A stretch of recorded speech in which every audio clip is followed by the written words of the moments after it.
Blood moon lovers episode 1। एक बड़े से शहर में रात के अंधेरे में एक हाई राइज ग्लास टावर के टॉप फ्लोर पर एक आदमी खड़ा था। Aarav Malhotra. Black suit, sharp jawline और आंखों में एक ऐसी गहराई जैसे अंधेरों से भी पुरानी कहानियाँ छुपी हुई हो। मल्टीनेशनल कंपनी का CEO, हैंडसम एंड हॉट। लड़कियां उसकी एक झलक पे ही फिदा हो जाती है, पर आरव हमेशा उन सबसे दूर रहता है। ना डेटिंग, ना अटैचमेंट्स, जैसे उसके पास वक्त ही ना हो इन सब चीज़ों के लिए। पर सच तो ये था, उसके पास वक्त कम था, क्योंकि वो सिर्फ एक सक्सेसफुल बिजनेसमैन नहीं, बल्कि एक प्राचीन रक्षक भी था, और उसे पता चल चुका था कि रुद्राक्ष लौट आ चुका है।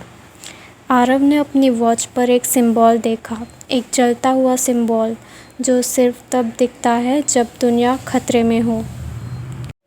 रात के समय आरव अपनी मेड ब्लैक मस्टंग GT में सॉफ्ट जैज सुनते हुए घर जा रहा था।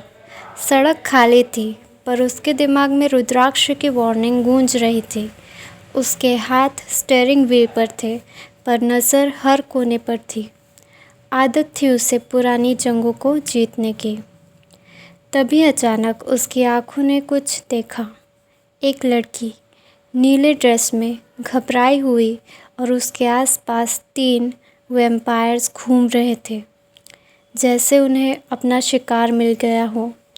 उनकी आंखें लाल थी और दांत नुकीले, बिल्कुल एक वैम्पायर की तरह। आरव ने कार के ब्रेक्स इतनी ज़ोर से लगाए कि गाड़ी की आवाज़ आ गई। ये सब तो रुद्राक्ष के ही वैम्पायर्स लगते हैं, उसने अपने आप से ही कहा, और कार का डोर खोला। वो लड़की कांप रही थी। एक वैम्पायर ने हाथ आगे बढ़ाया ही था कि आरव ने अपने हाथों को घुमाया और एक आग का गोला तैयार हो गया। उसने उस आग के गोले को उस वैम्पायर की तरफ फेंक दिया, और वो वैम्पायर एक झटके में राख बन गया। अभी भी वक्त है, भाग जाओ, आरव ने उन्हें वार्न करते हुए कहा। आवाज़ शांत थी उसकी, पर आँखों में आग थी। पर वैम्पायर पीछे हटने के बजाय उसके ऊपर हमला करने के लिए आगे बढ़ गए। दोनों हवा में चलकर उसकी तरफ आने लगे। उसने अपनी आंखें बंद की और ज़मीन पर एक ग्लोइंग सिंबल बना। उसके हाथों से रोशनी निकलने लगी, जो उसने दोनों वैम्पायर की तरफ फेंक दी, और दोनों के दोनों 20 फीट दूर जा गिरे, और दोनों भी जिंदा नहीं बचे। इतना पावरफुल था आरव का मैजिक। आरव ने एक डीप ब्रेथ ली और उस लड़की की तरफ देखा, जो कि अब भी शॉक में थी। सेफ हो अब। नाम क्या है तुम्हारा? आरव ने उससे पूछा। लड़की ने धीरे से कहा, मीरा। वो लड़की अब भी काँप रही थी। उसके लिए ये सब किसी हॉरर मूवी से कम नहीं था। ये सब उसके लिए एक नाइटमेयर जैसा था। तुमने ये सब क्या किया? ये सब कौन थे, और तुम कौन हो? मीरा ने थरथराती आवाज़ में पूछा। आरव एक सेकंड के लिए चुप रहा। फिर उसने अपना हाथ उठाया और धीरे से हवा में कुछ लाइंस खींची। एक गोल्डन मिस्ट जैसी चीज़ मीरा के सर के आसपास घूमी, और उसकी आंखें धीरे धीरे बंद हो गई। आरव ने यूज़ किया था एक एंशिएंट स्पेल, जो दिमाग से छोटी ड्यूरेशन की यादों को मिटा देता है। अगले कुछ सेकंड में मीरा फिर से होश में आ जाती है। उसके चेहरे पे कन्फ्यूज़न थी, पर डर चला गया था। आरव ने उसके लिए एक्टिंग स्टार्ट कर दी। Are you okay? तुम गलती से गिर गई थी। स्कूटी तुम्हारी ख़राब हो गई थी, राइट? आरव ने सॉफ्ट टोन में पूछा, जैसे कुछ हुआ ही ना हो। मीरा ने अपने आसपास देखा। सब कुछ नॉर्मल लग रहा था। हाँ, मुझे लगता है मुझे कुछ याद नहीं। मैं लिफ्ट का वेट कर रही थी, उसने अपने फोरहेड को पकड़ते हुए कहा।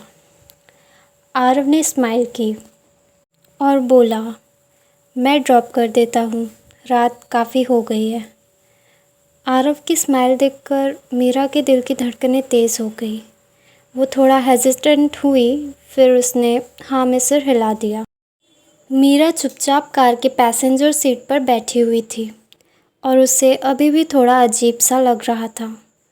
आरव ने एक बार उसकी तरफ देखा और फिर कामली पूछा, तुम्हारा address? Greenfield Heights sector 9। Aarav ने बिना कुछ रिएक्ट किए जीपीएस सेट कर दिया। कार स्मूथ रोड पर चलने लगी। कार के अंदर एकदम खामोशी थी, ना म्यूज़िक ना कोई और बात, सिर्फ इंजन की हल्की सी आवाज़ और रात का अंधेरा। मीरा ने आरव की तरफ एक दो बार देखा, जैसे उसे लग रहा हो कि वो किसी नॉर्मल इंसान के साथ नहीं बैठी है, पर उसके दिमाग में अब सब कुछ ब्लर था। वो बस इतना याद कर पा रही थी कि उसकी स्कूटी ख़राब हो गई थी और ये आदमी उसे हेल्प कर रहा था। थोड़ी देर बाद कार एक हाई राइज बिल्डिंग के सामने रुकी।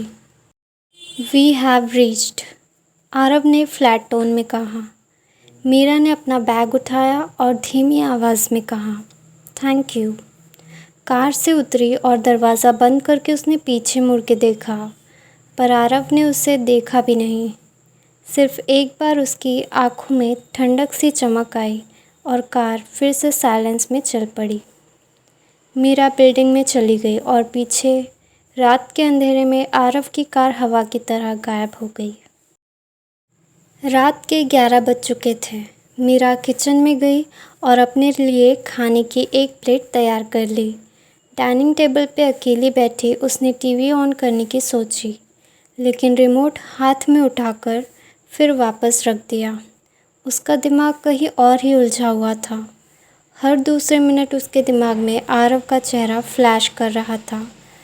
वो इंटेंस आँखें, काल्म वॉइस और स्ट्रेट एक्सप्रेशंस। कौन था वो? मीरा ने अपने ही आप से बोला, इतना कंपोज्ड और इतना डिफरेंट।